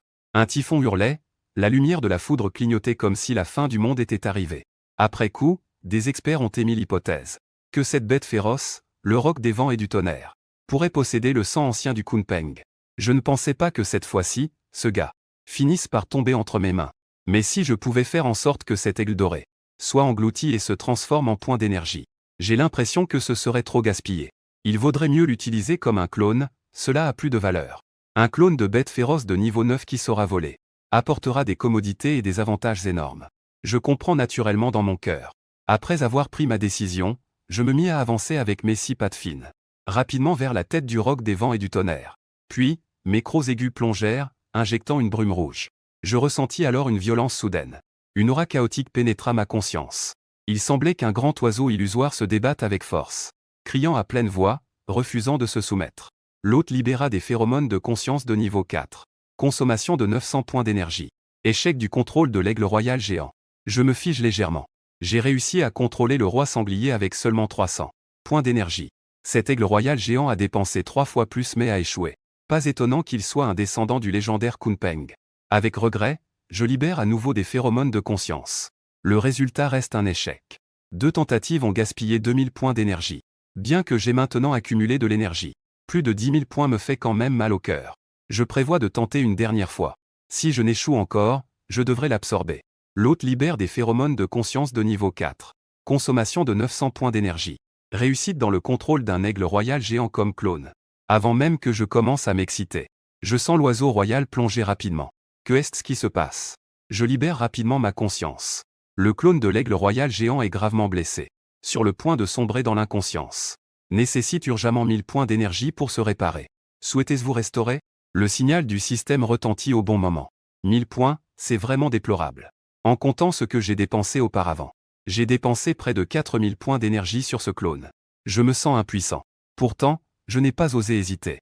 Après avoir de nouveau dépensé des milliers de points d'énergie, le venin à l'intérieur du clone du roc a rapidement disparu sous forme de brouillard noir. Ce gars a ouvert les yeux et commence à battre des ailes. Sa chute s'est enfin arrêtée. Bien que j'ai déjà contrôlé l'oiseau roc en tant que clone. Mais je le ressens très clairement. Ce gars refuse toujours de se soumettre entièrement. Avec une attitude indomptable. Il résiste fortement à sa propre conscience. Ce point est quelque chose que je n'ai jamais rencontré avec le roi sanglier. J'ai encore passé une demi-heure pour finalement prendre complètement le contrôle du clone du roc. Grâce aux yeux de l'autre, je vois les montagnes ondulantes en dessous, la forêt verdoyante. En prenant de la hauteur, j'ai ressenti un élan de fierté. Après m'être adapté un moment, j'ai à nouveau émis mon esprit. Bien que l'aigle royal géant soit réticent, il ne peut résister à la pression dans son esprit. Il planait lentement avant de replier ses ailes et de retourner dans la vallée. Après avoir sauté du sommet du roc des vents et du tonnerre, j'ai commencé à invoquer la légion des fourmis. Quelques instants après, le terrain devant moi était rempli d'une couleur rougeâtre. Après avoir examiné attentivement, j'étais très peiné. La bataille de tout à l'heure a vu la perte d'un tiers de la grande armée de 100 000 fourmis. Même parmi les nombreuses fourmis mutants de niveau 1, il y en a eu beaucoup de mortes. À part une partie emportée par le vent violent. Les restes ont été détruits par la foudre. Il semble que je doive encore invoquer une autre vague de fourmis pour mon usage. Je suis resté une journée dans la vallée de la source d'eau claire. Pour rassembler à nouveau 100 000 soldats fourmis. J'ai dépensé plus de 3000 points d'énergie pour garantir leur puissance de combat. Transformer une partie des fourmis en fourmis féroces de niveau 1. Ensuite, je laisse 20 000 fourmis et le clone du roi sanglier garder la maison. Je conduis ensuite le reste de la légion des fourmis, soit 80 000 individus. Je monte sur le dos du roc des vents et du tonnerre et quitte la vallée. L'aigle royal géant vole rapidement sur plusieurs centaines de kilomètres. Laissez les montagnes Tianling loin derrière moi. Craignant de déranger les humains en passant par les villes. J'ai spécialement demandé à l'aigle de monter en altitude pour passer directement au-dessus. Je ne sais pas combien de temps nous avons volé. Juste au moment où je comptais trouver un endroit pour me reposer. J'ai soudain entendu au-dessous de moi le son lointain et continu des tirs. Que se passe-t-il? Avec des doutes, j'ai émis une onde de mon esprit. Après avoir reçu l'ordre, le roc des vents et du tonnerre bat des ailes et change de direction. La vue des oiseaux de proie est exceptionnellement aiguë par nature. Avant le retour de l'énergie spirituelle, ils pouvaient voir depuis plus de 2000 mètres d'altitude. Découverte d'une activité de proie au sol. Aujourd'hui, le roc des vents et du tonnerre, une bête féroce de niveau 2, a une vue extraordinaire. À environ 5000 mètres de distance. J'ai déjà bien compris ce qui se passe dans la ville en bas. Des armes à feu crachent continuellement des flammes. De nombreuses voitures particulières fuient à toute allure le long de la route. Il y a aussi beaucoup de gens qui courent à pied. Des cris et des appels résonnent. Derrière eux, quelqu'un crée un mur de fer pour repousser l'assaut des bêtes féroces avec des balles. D'innombrables créatures brun foncé mesurant entre 30 et 40 cm. Criant, elles attaquent les humains. C'est une marée de souris, témoignant de ce qui se passe en bas. Mon cœur a tressailli en me remémorant de nombreuses choses de ma vie antérieure. Si l'on parle du début de la grande catastrophe, ces animaux représentaient le plus grand danger pour l'humanité. Ce n'étaient pas de féroces créatures puissantes, mais plutôt des rats sales. Ces créatures étaient insignifiantes avant la résurgence de l'énergie spirituelle. Ils se cachent dans tous les recoins des zones où les humains se rassemblent, comme dans les sous-sols de maisons abandonnées ou dans les égouts, etc. Ils survivent avec des restes et des miettes. Après la résurgence de l'énergie spirituelle, ces rongeurs ont considérablement grossi. Ils ont atteint la taille d'un chat domestique ordinaire. Certains rois rongeurs mutants. Leur taille atteint plusieurs mètres, ils sont très féroces et rusés. Ces rats forment une grande armée de rongeurs. Ils attaquent furieusement la ligne de défense humaine. Une vague après l'autre. Il semble qu'elles n'en finissent jamais. Je me dis que puisque j'ai rencontré cela, je vais aider les humains tout en récupérant quelques points d'énergie. Dans la seconde suivante, l'aigle royal géant plonge rapidement vers le sol. À chaque fois que l'aigle s'approche du sol, des milliers de fourmis sautent sur le sol. Je comprends au fond de moi. L'armée des fourmis finira par être exposée un jour ou l'autre. Faire savoir aux humains à l'avance ne change rien. Au départ, j'ai conduit une armée de 80 000 fourmis. Parmi eux, il y a des centaines de soldats fourmis mutants de niveau 1. Ces petites bêtes mesurent chacune la taille d'une fève, bien qu'elles semblent insignifiantes en taille. Cependant, l'acide des fourmis est extrêmement toxique. Après que les souris mutantes aient été empoisonnées, elles perdent toute connaissance. Elles restent allongées sur le sol, immobiles. Je me déplace rapidement sur le champ de bataille. Je dévore les corps un par un. Digne, l'hôte a dévoré une souris mutante. Obtention de 26 points d'énergie. Digne, l'hôte a dévoré une souris mutante. Obtention de 27 points d'énergie. Des notifications résonnent sans cesse sur le panneau système. Même un petit moineau vaut de la chair. Je suis ravi dans mon cœur. Cette bataille valait vraiment le coup. En seulement quelques minutes, j'ai obtenu plus de 4000 points d'énergie. Si je peux éliminer toutes les souris mutantes aujourd'hui, je pourrais même évoluer en roi des fourmis de niveau 5. À cet instant, je regarde les souris en face de moi. Je suis très excité, ce sont tous des points d'énergie. Alors que les drones humains s'approchent lentement, les caméras haute définition enregistrent fidèlement tout ce qui se passe non loin. L'opérateur du drone a enfin pu voir clairement ce que cette fumée rougeâtre qui flotte sur le champ de bataille. Ce n'est pas de la fumée, ce sont des fourmis. Le chef des fourmis a penché sa tête. Puis il s'est exclamé. Ce sont vraiment des fourmis mutantes. Elles semblent comme des dieux, moissonnant rapidement les vies des rongeurs. En seulement 2 ou 3 minutes, près de 1000 d'entre eux ont été tués. Plus étrangement, après la mort de ces rats, les corps disparaissent rapidement. Quelle relation entre les grands oiseaux et la colonie de fourmis? Quelles sont vraiment leurs relations? Le chef ne comprend pas que c'était auparavant jamais vu parmi les bêtes féroces. Il a instinctivement réalisé que cette information était très importante. Elle doit être immédiatement transmise à l'arrière. À ce moment-là, 2 cris aigus retentirent soudainement. La horde de souris, à l'écoute, s'est précipitée comme une marée. Elle s'est rapidement repliée vers la direction de la grotte. Il est évident que le roi des souris, caché en arrière pour diriger, a vu les choses tourner au mal. Il a ordonné à ses subordonnés de se retirer. Fuir n'est jamais aussi facile. Auparavant, lorsque j'absorbais les souris, j'ai constamment libéré ma conscience dans l'ombre. Explorer le lieu où se cache le roi des souris. Malheureusement, ce gars est très prudent. Il ne semble pas être apparu sur le champ de bataille. Même le roc des vents et du tonnerre en patrouille dans le ciel. Il n'a trouvé aucune trace. À ce moment-là, en entendant le bruit, j'ai enfin compris, ce gars est très prudent. Il se cache à l'intérieur d'un bâtiment. Pas étonnant qu'on ne puisse pas le trouver. Maintenant qu'il a laissé des traces, allons-y. J'ai immédiatement libéré des phéromones de conscience. Des dizaines de milliers de soldats fourmis se sont rapidement dirigés vers la maison. Dans le ciel, se charger de la patrouille et de la vigilance. Roc des vents et du tonnerre a donné signe d'action. Il a soudainement abaissé son altitude de vol en battant des ailes. En un instant, un vent furieux s'est levé à la surface. Dans le vent, on aurait dit qu'innombrables lames d'acier se cachaient. Elles découpaient les corps des souris en morceaux. Ensuite, il a à nouveau déployé le tonnerre et les éclairs. Des centaines de souris se sont transformées en cendres. pendant que l'aigle royal géant pourchassait le groupe de requins-souris. J'ai également conduit l'armée des fourmis pour encercler le roi souris. Le corps du roi souris était de la taille d'un veau. Ses yeux rouges sang exprimaient une lueur féroce et rusée. En voyant l'armée des fourmis apparaître, ce type avait les yeux qui tourbillonnaient. Puis il s'est mis à ramper au sol. Ses deux pattes avant s'agitaient en signe de soumission. C'était une supplication. Ou il voulait encore me reconnaître comme son maître. J'ai légèrement été surpris. Je ne pensais pas qu'une souris pouvait avoir un QI aussi élevé. À ce moment-là, le roi souris, qui était auparavant docile, a soudainement levé ses griffes.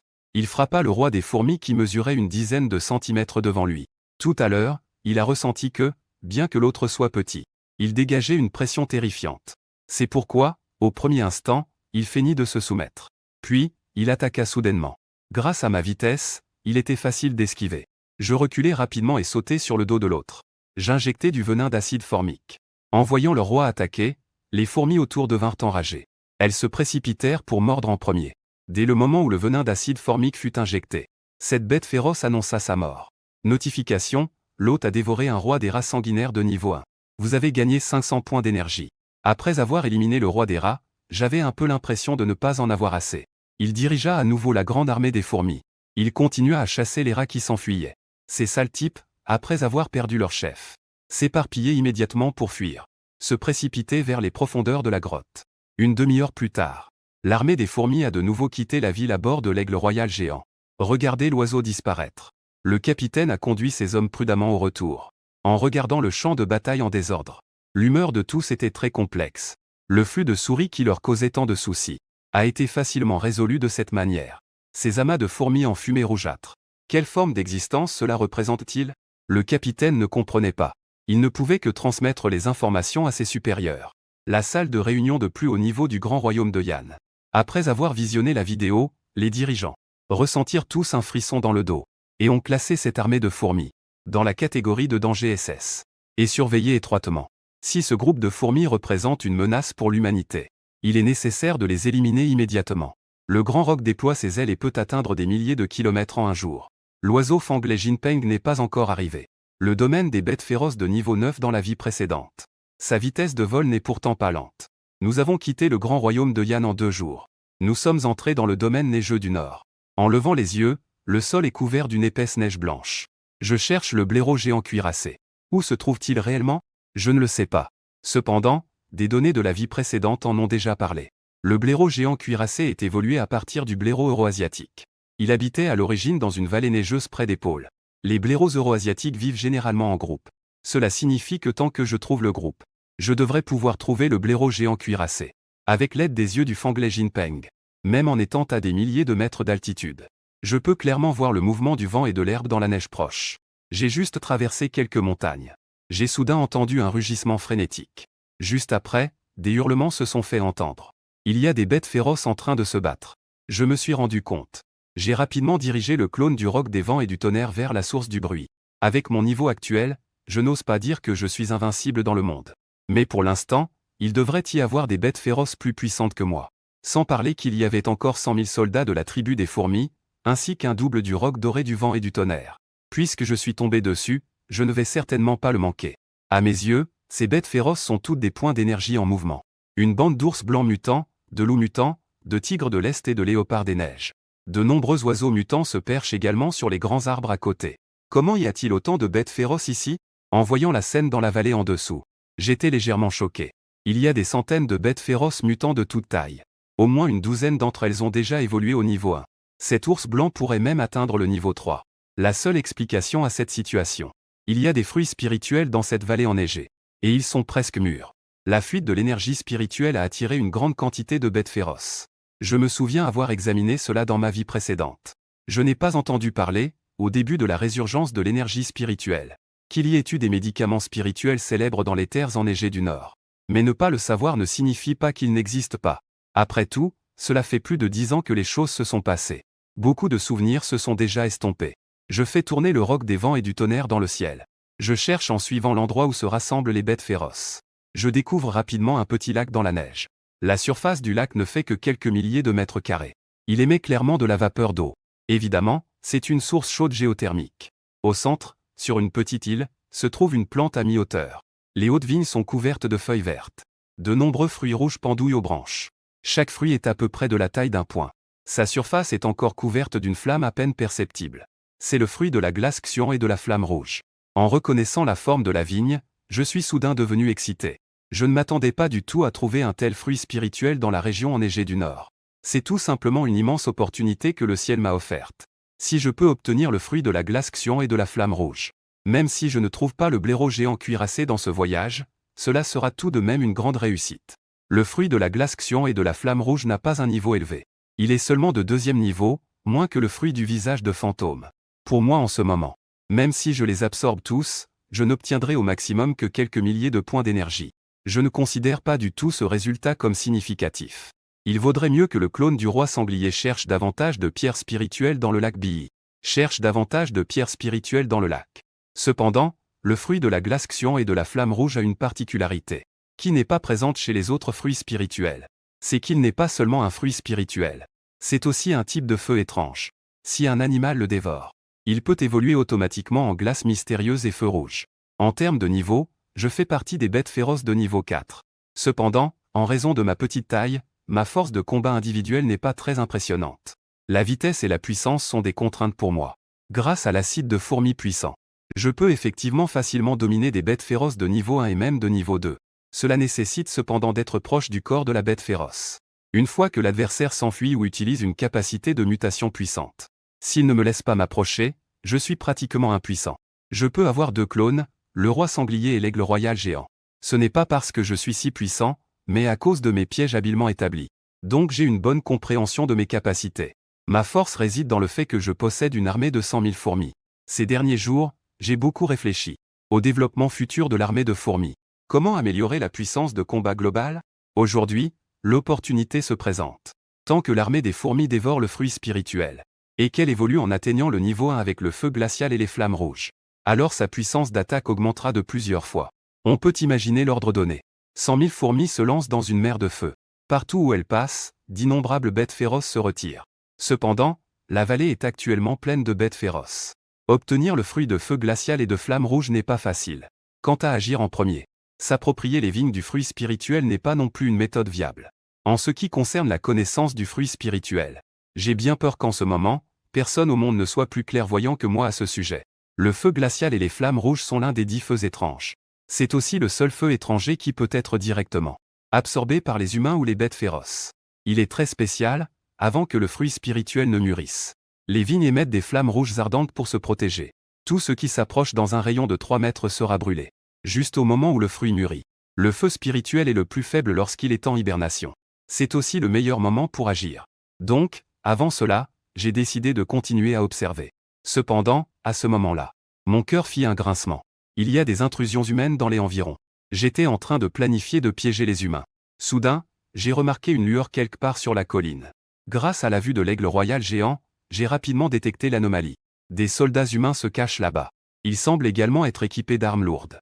Ces gens veulent, comme moi, piéger les humains. Alors que je réfléchissais, l'odeur dans la vallée devenait de plus en plus forte. Le moment où le fruit spirituel mûrit n'est plus loin.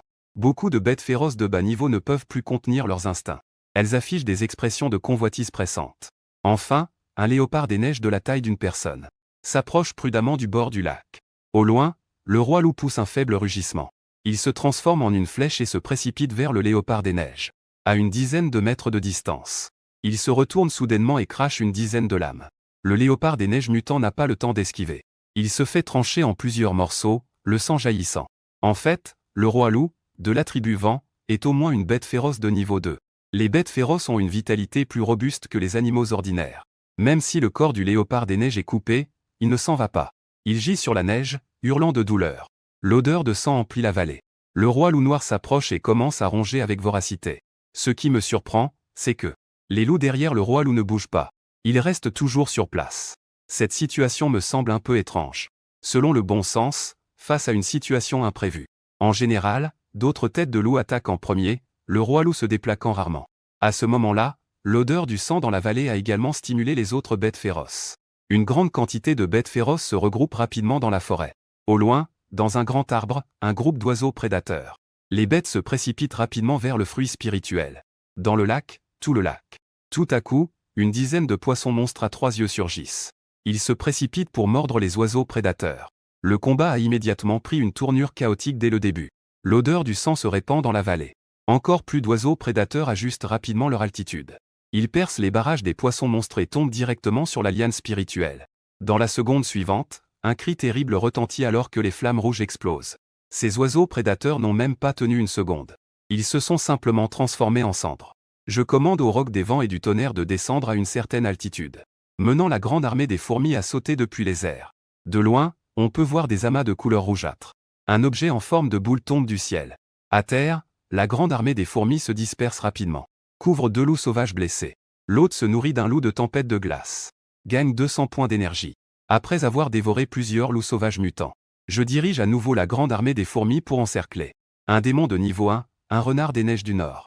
En même temps, de l'autre côté, sur la liane de glace mystérieuse et de flammes rouges. La flamme rouge devient de plus en plus vive. De loin, cela ressemble à une torche ardente. Une forte énergie spirituelle imprègne toute la vallée. Le fruit de glace mystérieuse et de flammes rouges est sur le point de mûrir. Je regarde maintenant une bête féroce apparaître discrètement non loin, avec un visage plein de joie. On n'a pas besoin de chercher loin ce qui est proche. L'objectif principal de mon voyage, le blaireau géant cuirassé, est apparu. Pensez à l'émergence des fruits spirituels normaux et à la fuite de l'énergie spirituelle. Les bêtes féroces seront naturellement attirées. Ce blaireau géant cuirassé est très intelligent. Il comprend probablement qu'il n'est pas l'adversaire des autres bêtes féroces. Il a même creusé un trou dans la vallée très tôt, se cachant à l'intérieur. Si ce n'était pas pour la maturation imminente du fruit de glace éthéré et de flammes rouges, ce type ne sortirait probablement pas. Maintenant que nous l'avons rencontré, je ne le laisserai pas s'échapper. J'ai donné des ordres à la horde de fourmis sans hésitation. Puis, son corps a bondi et a volé sur plusieurs mètres de distance. Le blaireau géant cuirassé a senti le danger et s'est retiré rapidement. Cependant, il a été bloqué par des centaines de fourmis éclaireuses de niveau 1. Elles se sont rapidement posées sur le blaireau et lui ont injecté leur acide. Ce type a crié en retour. Sa vitesse de course a clairement ralenti. J'ai rapidement rattrapé et bondi sur le dos du blaireau géant cuirassé. En suivant l'injection d'informations de conscience, les informations apparaissent sur le panneau virtuel. C'est un blaireau géant cuirassé de niveau 1 mutant. Avec l'expérience des 2 fois précédentes, je transforme facilement le blaireau géant cuirassé en mon clone. À ce stade, le nombre de mes clones a atteint 3. Soumettre le blaireau géant cuirassé. Le fruit de glace noire et de flammes rouges est sur le point de mûrir. Ensuite, il est temps de laisser le régiment des fourmis dévorer et évoluer. Mais avant cela, je dois nettoyer la zone. Mon esprit dégage quelques traces de froid glacial. Je regarde vers la colline pas si loin. La légion de blancs qui est apparue je ne sais quand. Ils rêvent d'être les cibles en attendant. En tant qu'humain dans ma vie précédente, je sais bien que la force humaine ne doit pas être sous-estimée. Ces soldats qui apparaissent dans la vallée doivent avoir des soutiens. Bien que je ne sache pas quelles armes avancées ils apportent. Mais pour éviter tout imprévu, il vaut mieux les sortir d'abord. Décidant, je relâche à nouveau les informations de conscience. Donnez l'ordre au roc des vents et du tonnerre. Le clone du roc se retourne immédiatement et s'envole au loin. Une demi-minute plus tard, il revient voler. Entre ses griffes se trouvait un gros rocher de plusieurs centaines de kilos. Que veut faire cette bête aviaire féroce? Le chef de la centaine observe à travers des jumelles. Andrew remarque l'anomalie dans le ciel. Sous ses griffes se trouve un gros rocher. Il prévoit d'utiliser le rocher pour attaquer d'autres bêtes féroces. Une idée très intelligente. Un soldat s'exclame avec admiration. Mais la seconde suivante, un doute apparaît sur les visages de tous. Cet oiseau semble s'élever de plus en plus haut, devenant un petit point noir dans le ciel. Que se passe-t-il en s'envolant avec une pierre dans le bec? Les soldats sont complètement perplexes. En raison de l'angle de la tente. Ils ne voient pas le roc des vents et du tonnerre. Planant au-dessus de la tente, battant des ailes. Ensuite, ses griffes se desserrent et le gros rocher tombe. Une énorme pierre se dirigeait vers le sommet de la tente. Elle tombait avec un sifflement. Quel bruit! En tant qu'être extraordinaire de niveau 2, Andrew ressentait instinctivement une crise imminente. Il n'hésita pas une seconde. Il ordonna rapidement à ses hommes, sortez vite. Plusieurs subordonnés, perplexes, agirent néanmoins rapidement. Ils venaient à peine de sortir de la tente. Quand ils virent la pierre géante s'écraser au-dessus d'eux, le bruit était assourdissant, semblable à une explosion de grenade. Les ondes de choc faisaient vaciller tout le monde autour. Ils furent projetés à plusieurs mètres de distance. Plusieurs personnes furent même frappées par des pierres volantes. Elles crachaient du sang. Les bêtes féroces qui se battaient au loin se retournèrent également pour regarder. Lorsque la neige, la brume et la poussière se dissipèrent, un trou de plusieurs centaines de mètres carrés apparaissait à l'endroit de la tente. Toutes les armes et équipements étaient devenus des débris. La situation est critique. Andrew, les yeux rouges de colère, cria. Un tel résultat. L'ensemble de l'équipe des surhumains ne l'avait pas anticipé. Ils pensaient initialement se cacher pour profiter des restes. Ils n'avaient même pas encore attaqué qu'ils étaient déjà éliminés. Une bête féroce ailée sait utiliser les chutes d'objets en hauteur comme attaque. C'est carrément de la triche, ça frôle la magie. En réalité, pour moi, ce n'est qu'une opération normale. À ce moment-là, le visage d'Andrew était d'une pâleur terrible. Comparé à ces bêtes féroces évoluées, il savait au fond de lui qu'il était encore trop faible. Aujourd'hui, les ondes sonores sur lesquelles il compte, leurs armes et leur puissance de feu ont été détruites. Il sera difficile de récupérer des fruits spirituels. Mais partir maintenant. Quelques-uns ne sont pas prêts à l'accepter. Après une courte discussion, ils décidèrent de se retirer vers un endroit sûr pour observer. Après avoir détruit les tentes humaines, je reportai mon attention sur le terrain. À ce moment-là, un roi des ours blancs de niveau 3 muté, traîné sous l'eau par un poulpe mutant, luttant avec acharnement et hurlant. Après avoir affronté le requin, le roi ours s'est échappé. Ses membres se balançaient comme un bateau à moteur. En un clin d'œil, il se précipita vers le nord de l'île. Ses yeux brillèrent d'excitation. Il étendit sa patte d'ours pour attraper le fruit de glace et de flamme rouge. Audacieux cherchait l'opportunité. Je riais intérieurement. La veille de la maturation du fruit de glace et de flamme rouge. C'était le moment où les flammes du feu étrange étaient les plus intenses. En effet, le roi ours blanc venait juste de le toucher. Il poussa immédiatement un cri de douleur. Des flammes s'élevèrent sur sa patte d'ours. Bientôt, cela envahit la moitié de son corps. Le roi ours blanc hurlait en se roulant sur l'île. Enfin, il parvint à éteindre les flammes. À ce moment-là, la force du roi ours avait considérablement diminué et il semblait abattu. Profiter de sa faiblesse pour l'achever. Je l'observais.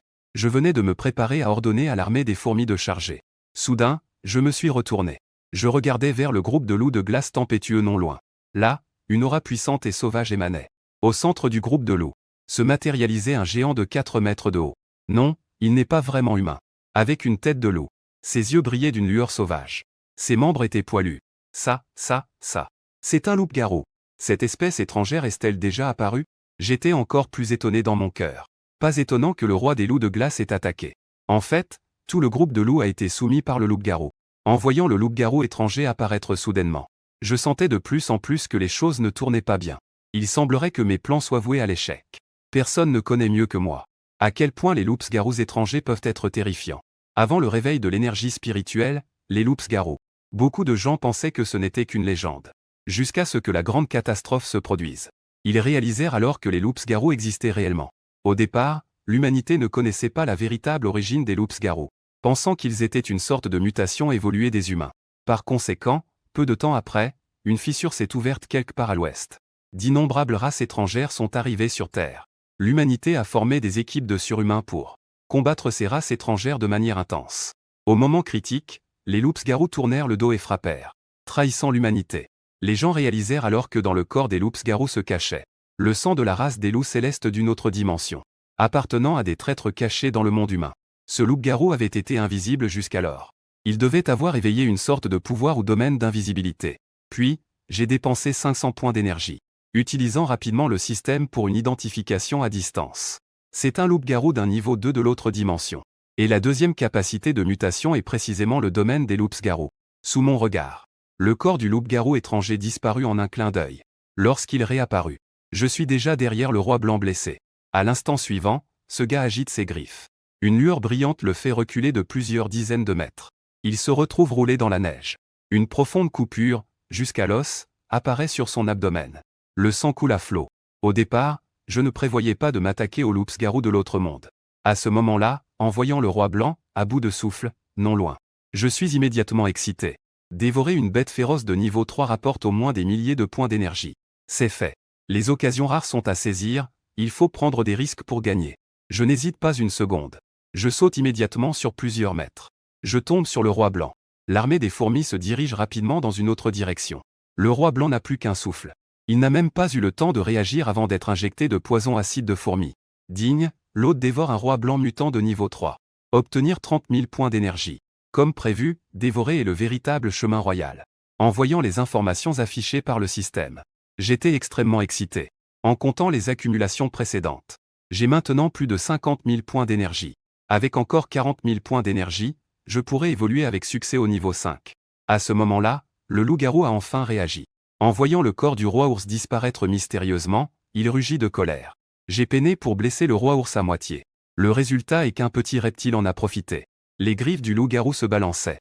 L'espace d'une dizaine de mètres autour semblait être instantanément gelé. C'est le domaine du loup-garou. Je sens mon corps d'araignée devenir rigide. En étant piégé dans le goudron épais, je ne peux absolument pas bouger. Les griffes du loup-garou descendent, creusant un grand trou de plusieurs mètres dans la neige devant moi. Quant à moi, je suis profondément enfoui dans la neige.